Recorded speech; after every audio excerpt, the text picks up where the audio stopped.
On this channel, we aim to debate the most critical topics humanity faces. However, these debates won't be between humans, as cognitive biases and personal prejudices could influence their arguments and conclusions. Here, we create competitions between artificial intelligences. So make sure to subscribe, because this channel is all about gaining deeper insight and awareness. Today's topic, Marvel versus DC. This rivalry has been ongoing among entertainment enthusiasts for years. But which one is truly superior, Marvel or DC? Which comic stories are more captivating? We've placed the world's most advanced artificial intelligence in the roles of two distinguished entertainment experts. On one side, Eric, a staunch Marvel fan, and on the other, Michael, an ardent DC supporter. These two experts will compete over 5 rounds and a final question. Their performances will be evaluated and scored by 4 other AI models. Round 1, key characters and superhero rivalries. Round 2, storytelling styles in comics.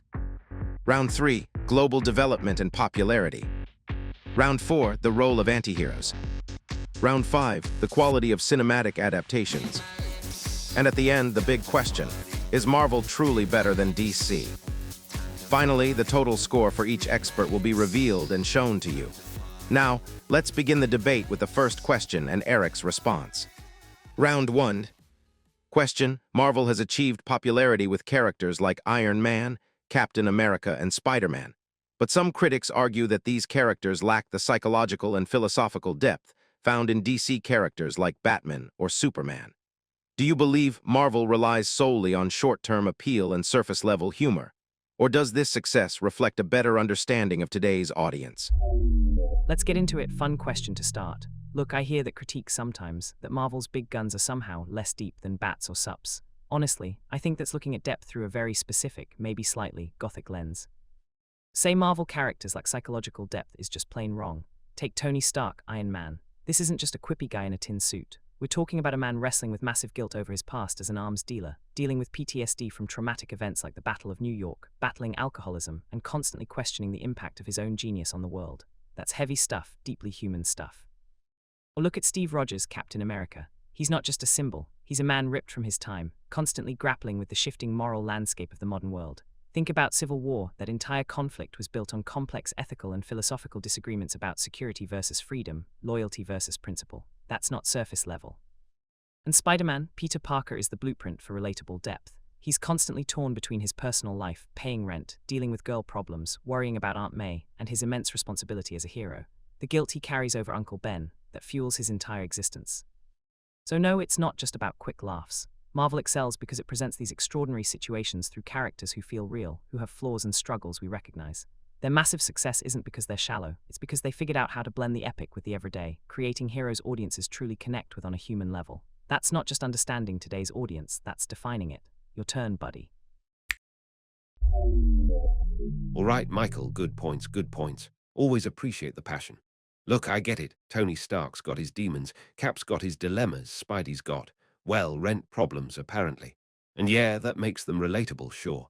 We see bits of ourselves in their struggles, and that definitely clicks with a lot of folks. But let's not confuse relatable problems with genuine philosophical depth, my friend. It's apples and oranges, or maybe shawarma and ambrosia. Take Batman. We're not just talking about PTSD from one bad night. We're talking about a man who weaponized his trauma, who walks a razor's edge between justice and vengeance every single night. His entire existence forces us to ask, what is justice? How far is too far? Can one man truly make a difference, or does he become the monster he fights? That's not just a character arc. That's a Socratic seminar in a cape and cowl. And Superman. He's not just wrestling with modern morals like Cap. He's the literal embodiment of hope, an alien god trying to inspire humanity while constantly facing the question of his own immense power and the potential for its misuse. The weight on his shoulders isn't just post-battle stress.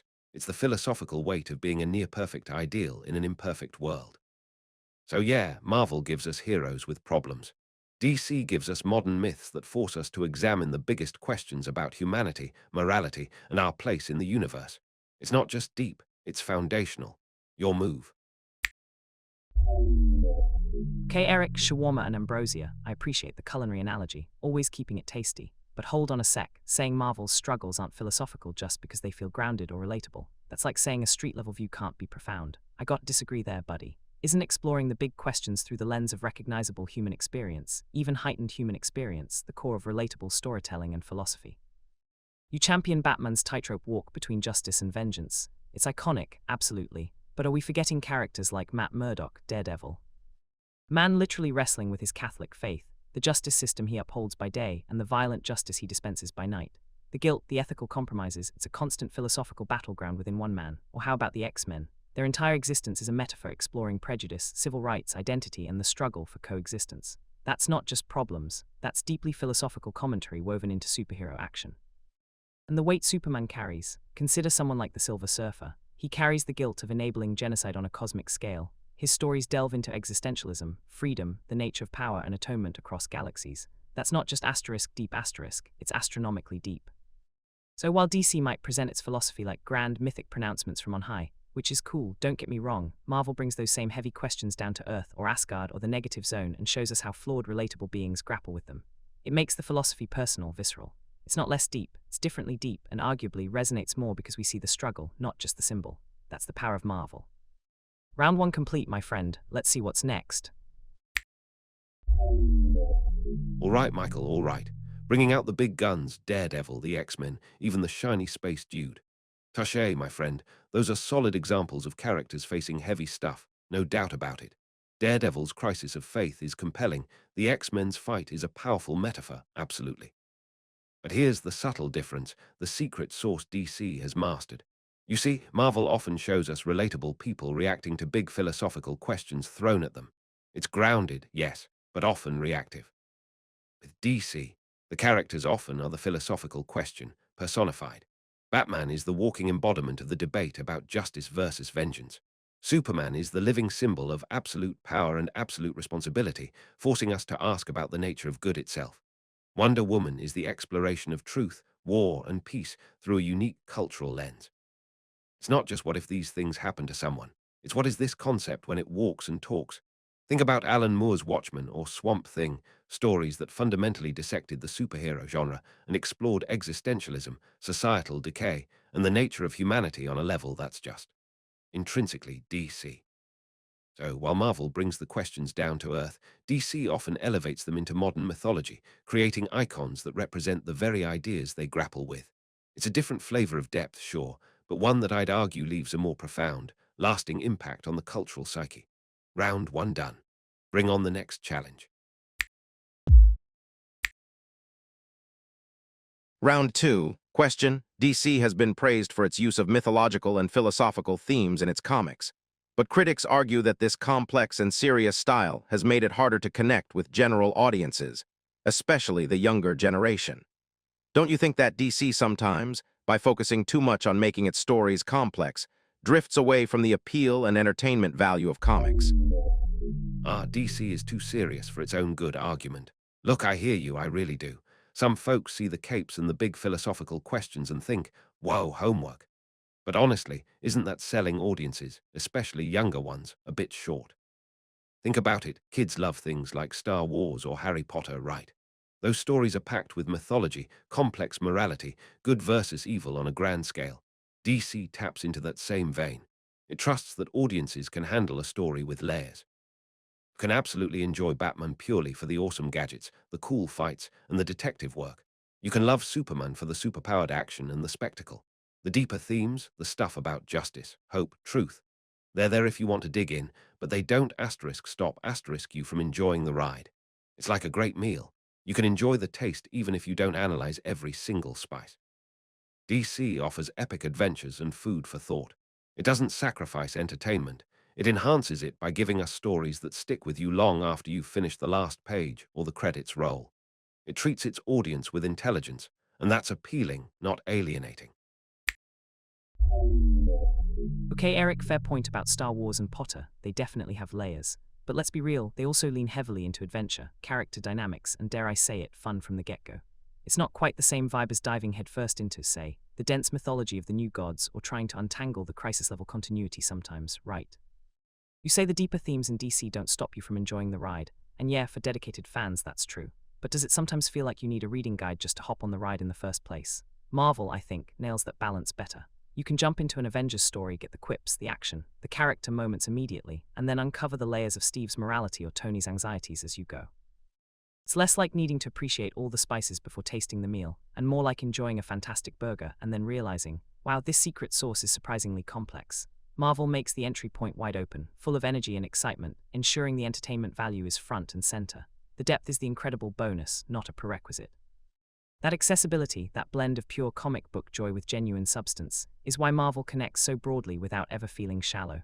It hooks you with the fun, keeps you with the heart and the head. Your serve. Okay, Michael, the burger analogy returns. I see your point about the immediate hook, the readily apparent fun factor in Marvel. It's like getting that sugar rush right away. And hey, sometimes that's exactly what you want. Calling DC's depth a prerequisite, or needing a reading guide. Come on now, that's painting with a broad, slightly gloomy Gotham City brush, isn't it?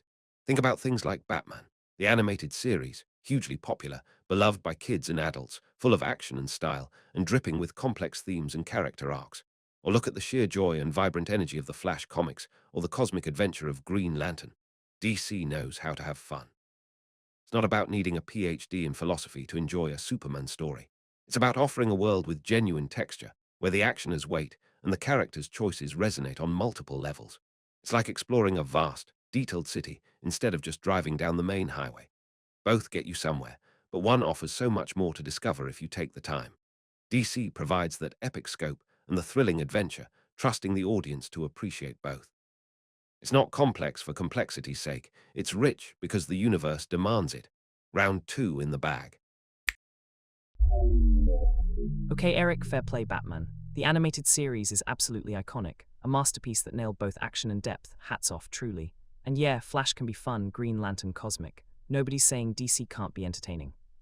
But let's talk consistency and approach. You mentioned exploring a vast city versus a highway. Well, maybe Marvel's highway is just the starting point of an incredibly accessible and ever-expanding road network. You can jump on anywhere, enjoy the ride, the action, the quips, the character dynamics, immediately. Then, as you keep driving, you discover those roads lead to incredibly complex, nuanced places.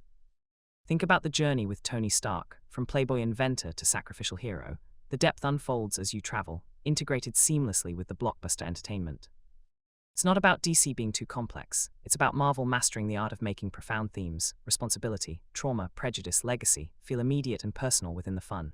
You don't need to actively look for the texture. It's woven into the fabric of the adventure from minute one. Marvel delivers that immediate connection and rewards deeper engagement without ever feeling like you needed prerequisite reading. That balance, that accessibility paired with depth, is where Marvel truly shines for the broadest audience. Round 2 done, your move.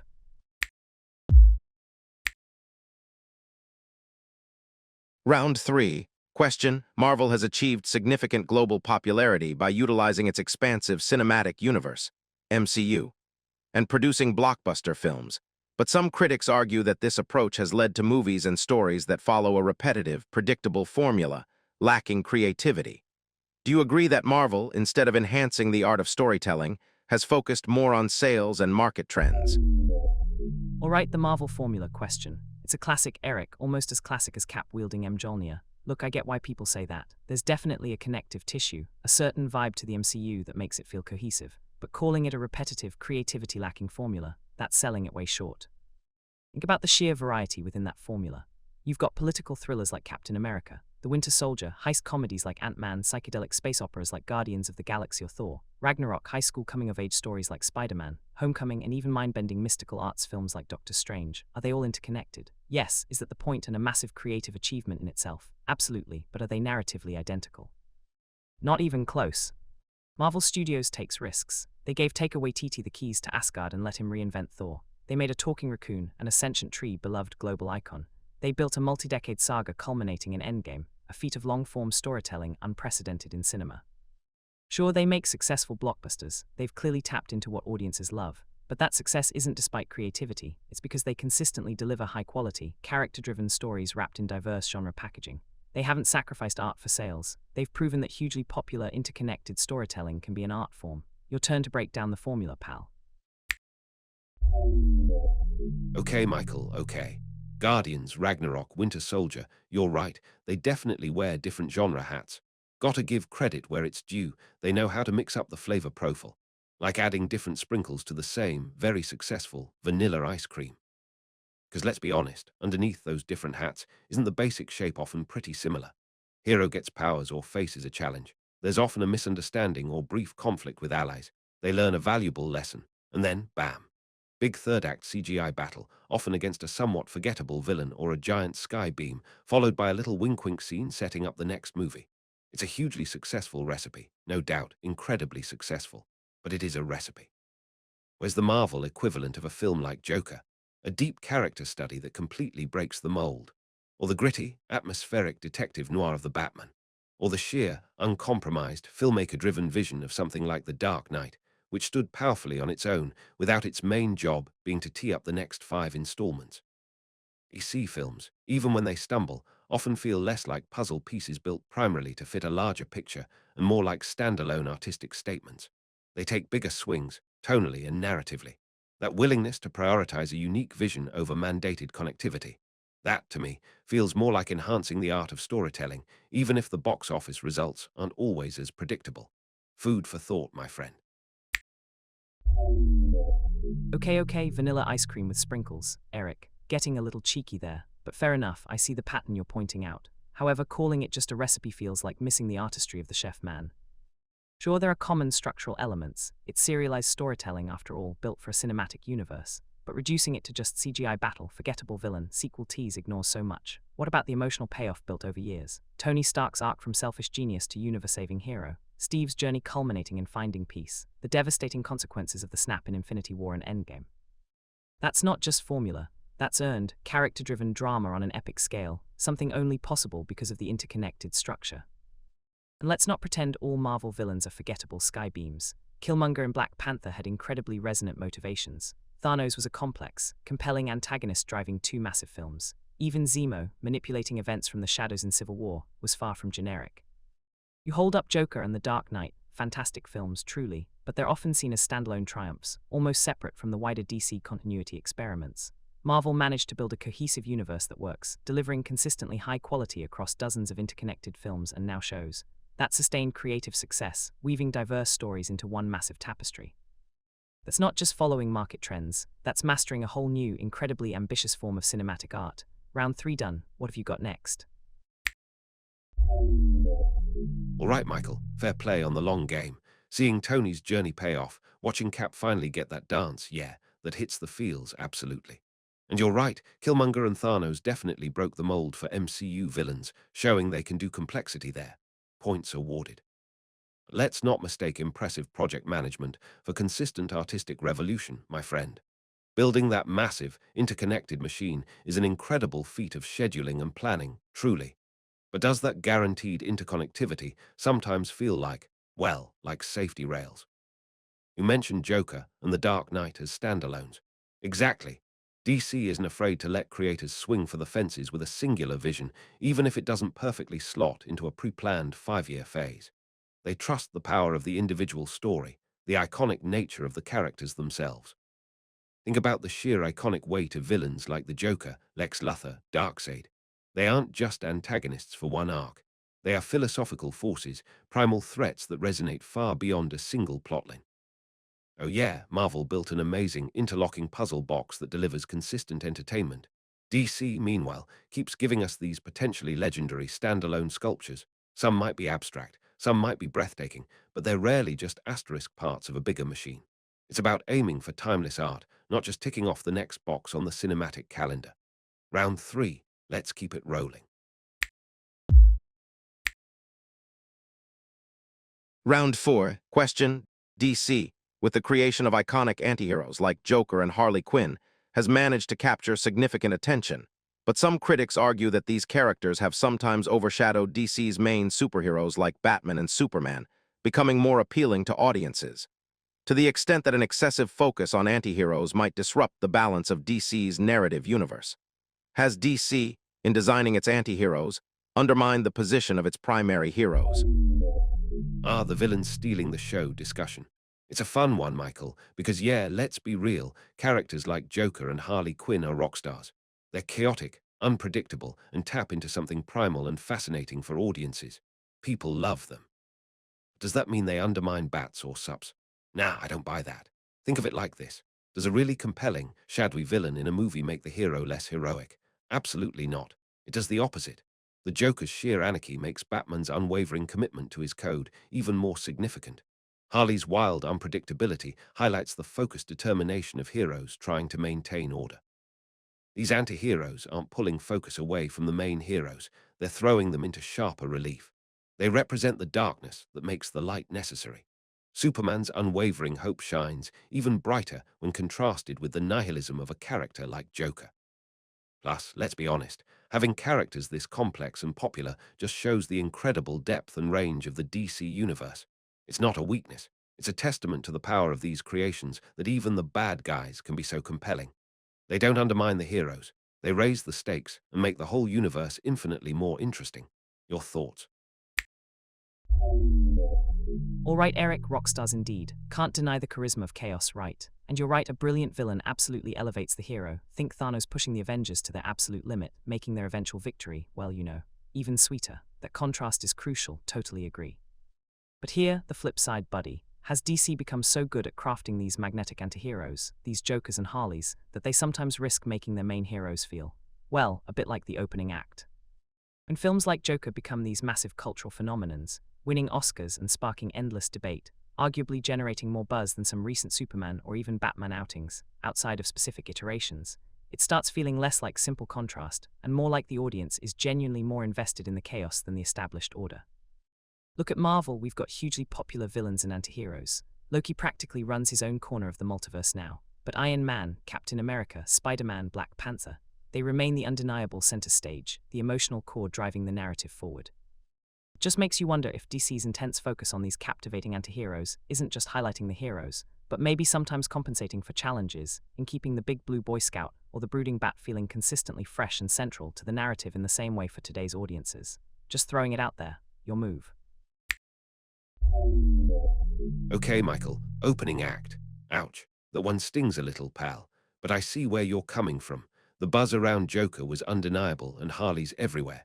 It's easy to see why you'd think the spotlight might be shifting. Here's the thing. Batman is Batman. Superman is Superman.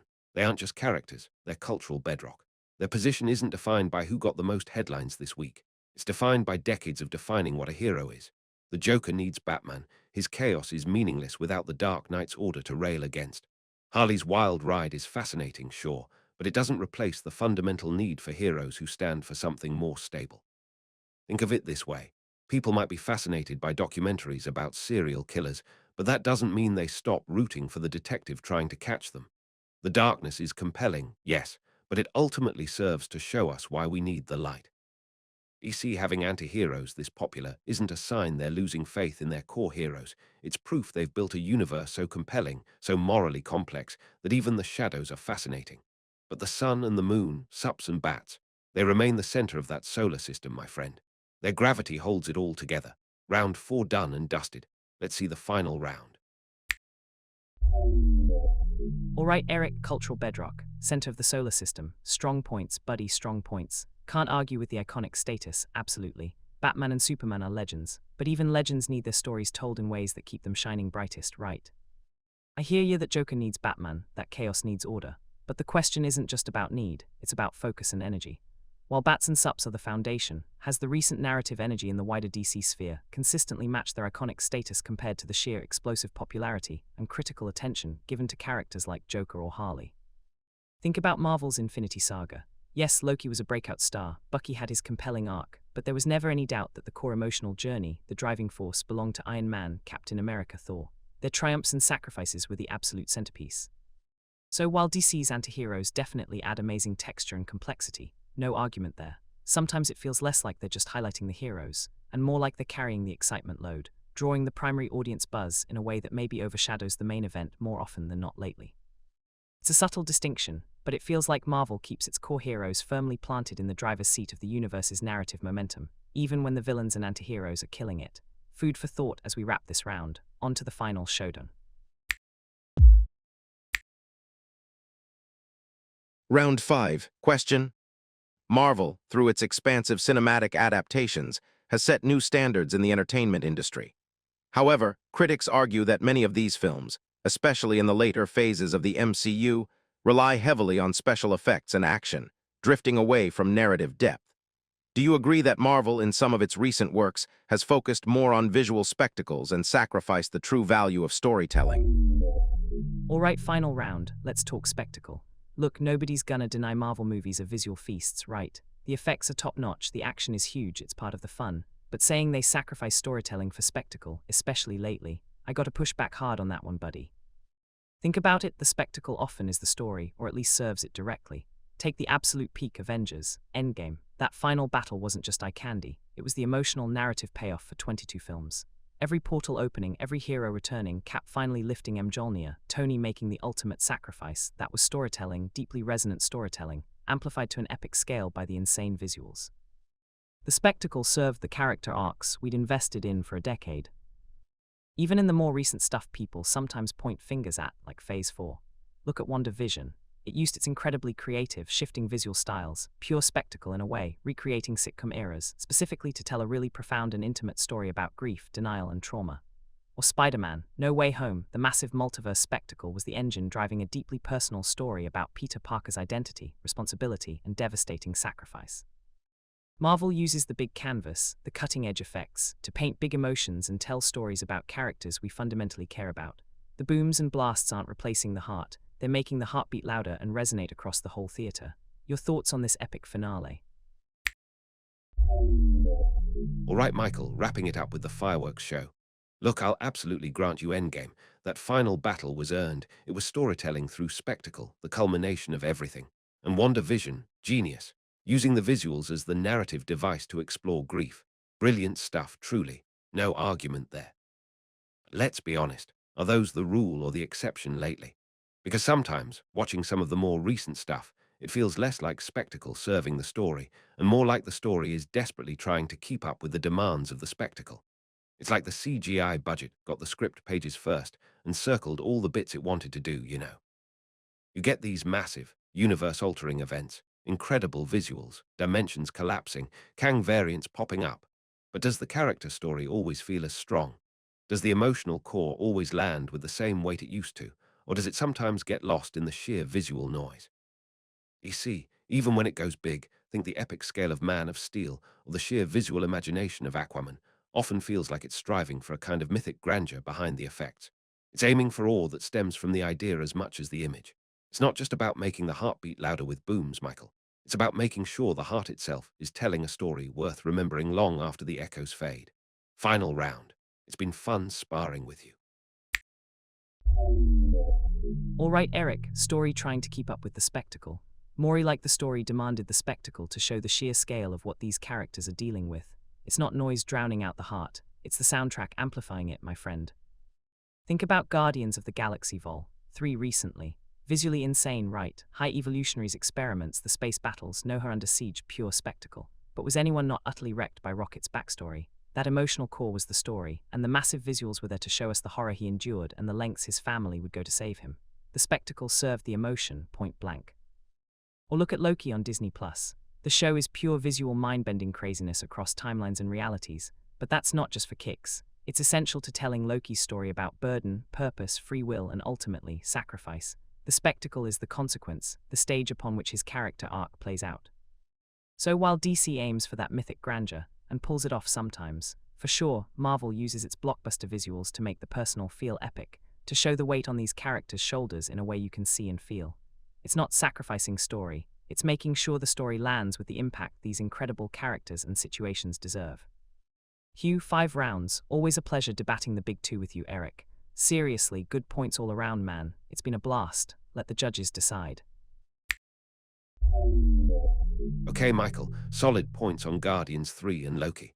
Rocket's story absolutely landed with emotional force, and Loki's arc used its visual chaos effectively to explore his journey.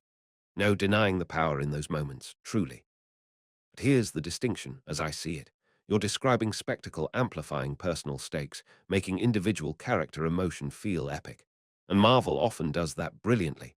It hooks you into the character's immediate feeling, magnified by the visuals.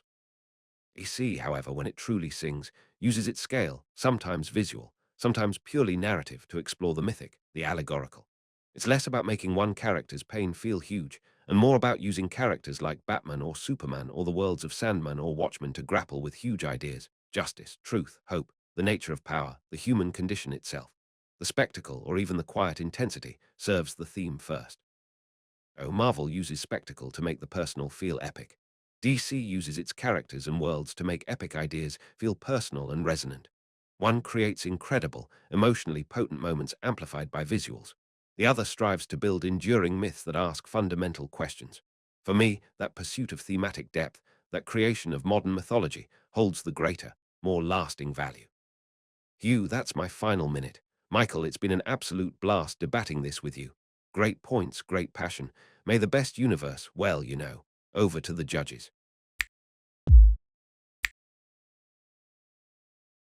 Final question. Is Marvel better or DC? All right, the million-dollar question. Look, both universes are legendary, packed with icons and incredible stories. But if I have to plant my flag, it's Marvel. For me, Marvel consistently delivers that perfect blend of relatable characters facing grounded struggles amidst cosmic chaos. They built an unparalleled interconnected universe, balanced humor and heart with epic action, and frankly, redefined blockbuster storytelling for a generation. It's the total package. Marvel takes the win. Honestly, Marvel nails the interconnected fun, the sheer blockbuster spectacle, and characters you feel like you know. They built an empire on it. But DC aims higher, digs deeper. It asks the uncomfortable questions, builds genuine modern myths, and uses its icons to explore timeless ideas about humanity, justice, and hope. For stories that truly resonate on a philosophical level and aim for artistic permanence, my vote goes to DC. What do you think? Is Iron Man the winner in this comparison or Batman? Leave a comment for us.